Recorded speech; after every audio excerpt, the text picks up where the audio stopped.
কসবা ল কলেজের ছাত্রীকে কলেজের ভেতর নারকীয় গণধর্ষণের প্রতিবাদে গতকাল কলকাতার গোলপার্কে কন্যা সুরক্ষা যাত্রা তথা মশাল মিছিল করে বিজেপি।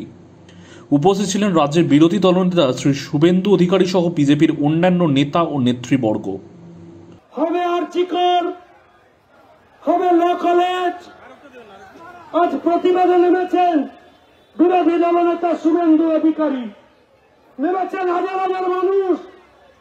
সবাই এই প্রতিবাদে এক সুরে বলুন, ছি ছি ছি ছি ছি ছি ছি ছি ছি ছি ছি ছি ছি ছি ছি ছি ছি ছি মানব ব্যবস্থা আছে। মশাল সাবধানে নিয়ে আসবেন। এই আগুন প্রতিবাদের আগুন, এই আগুন তৃণমূলের অত্যাচারের বিরুদ্ধে আগুন, এই আগুন বাংলার মেয়েদের রক্ষা করার জন্য আগুন, এই আগুন প্রতিবাদের অন্য ভাষা। তাই বিরোধী দলনেতার নেতৃত্বে আমাদের স্লোগান, ছি ছি ছি ছি ছি ছি ছি ছি ছি ছি ছি ছি ছি ছি ছি ছি ছি ছি। আমরা প্রথম মাঠে নেমেছি রথযাত্রার দিনে। রাকেশ সিং, অনুপম ভট্টাচার্য, ডাক্তার ইন্দ্রনীল খানরা কসবা থানায় বিক্ষোভ করেছিলেন।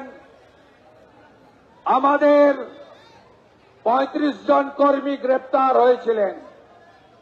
ভারতীয় জনতা পার্টি প্রদেশের পক্ষ থেকে 3 দিন ব্যাপী কর্মসূচি দেওয়া হয়েছিল। গতকাল আমাদের কসবা থানা অভিযানে ভারত সরকারের রাষ্ট্রমন্ত্রী এবং আমাদের সভাপতি ডক্টর সুকান্ত মজুমদারকে অন্যায়ভাবে তার সঙ্গে আরো প্রায় 65 জনকে আটকে রাখা হয় এবং আজ সকাল 7টা পর্যন্ত তাদের জল চা খাওয়ার না দিয়ে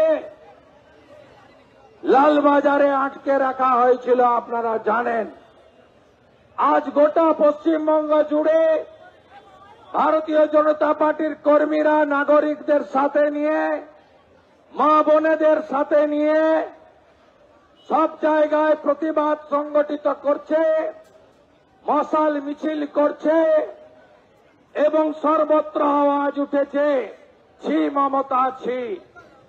সর্বত্র আওয়াজ উঠেছে, মমতা পুলিশ হটাও।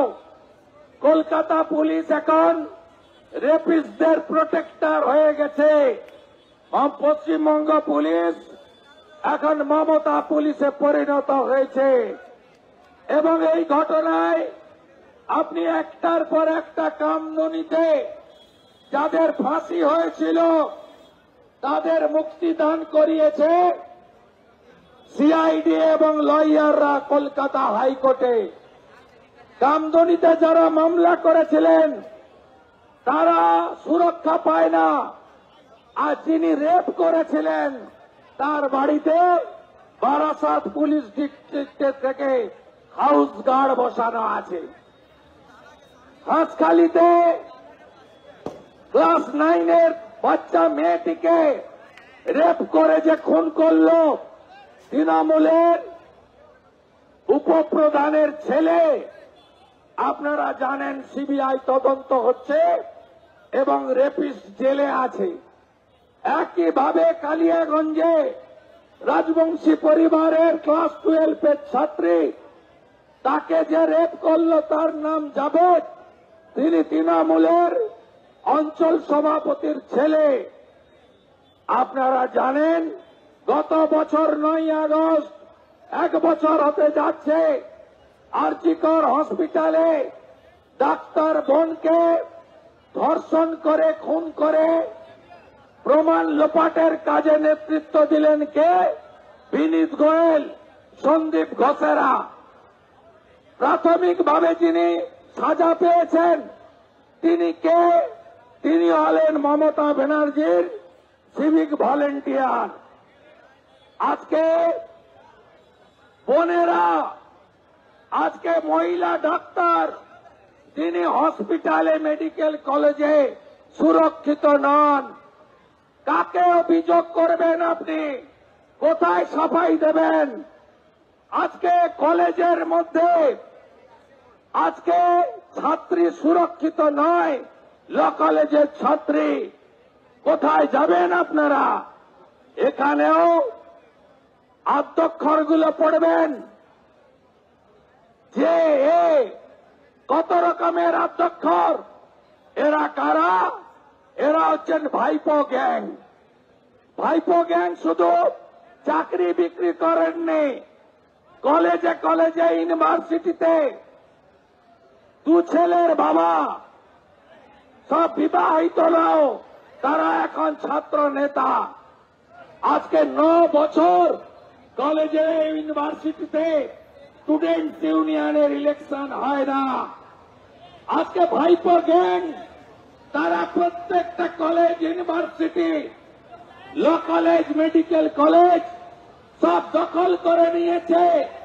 আর সেখানে শুধুমাত্র অর্থের কারবার হয় না, সেখানে আপনারা আপনার মেয়েকে, আপনারা আপনার বোনকে পাঠাচ্ছেন উচ্চ শিক্ষায় শিক্ষিত হতে। আর সেখানে তৃণমূলের নেতারা, যাদের ছবি ভাইপোর সঙ্গে দেখা গেছে, যারা তৃণমূলের ছাত্র সংগঠনের পদে বসে আছেন, তারা এই ঘটনা ঘটাচ্ছেন। মনোজ বার্মা বাবু কোথায় লুকিয়ে দিলেন? ওই ছাত্রীকে কোথায় লুকিয়ে দিলেন তার বাবা মাকে? আজকে রাজ্য মহিলা কমিশন কথা বলার সুযোগ নেই।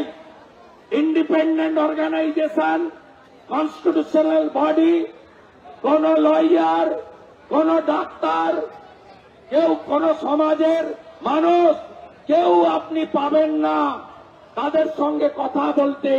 লুকাচ্ছেন কেন? বিনীত গোয়েলের হাফ অবস্থা হয়েছে, এসটিএফে গেছে। আর এই মনোজ বার্মা, আপনিও যা করছেন, আপনার অবস্থাও বিনীত গোয়েলের থেকে খারাপ হবে, আপনি নিশ্চিন্ত থাকতে পারেন। আমরা পার্ক স্ট্রিট থেকে কসবা একসঙ্গে রাজ্যে যতক্ষণ না মমতা ব্যানার্জিকে টেনে হিঁচড়ে আমরা গদি থেকে নামাবো ভোটের মাধ্যমে, ততক্ষণ কন্যা সুরক্ষা যাত্রা চলবে। কারোর কন্যা সুরক্ষিত নয় মমতার আমলে, মমতা পুলিশের আমলে। তাই জোট বাঁধুন, দল বাঁধুন, পতাকা নিয়ে লড়ুন, পতাকা ছাড়া লড়ুন, গণ আন্দোলন করুন, নাগরিকরা বেরিয়ে আসুন, মা বোন দিদিরা বেরিয়ে আসুন। সময় এসেছে এই মমতা নামক আবর্জনাটাকে পশ্চিম বাংলা থেকে পরিষ্কার করে দেওয়ার জন্য সময় এসেছে। আমাদের লড়তে হবে, এ লড়াই চলবে। এটিএন বাংলা, কলকাতা।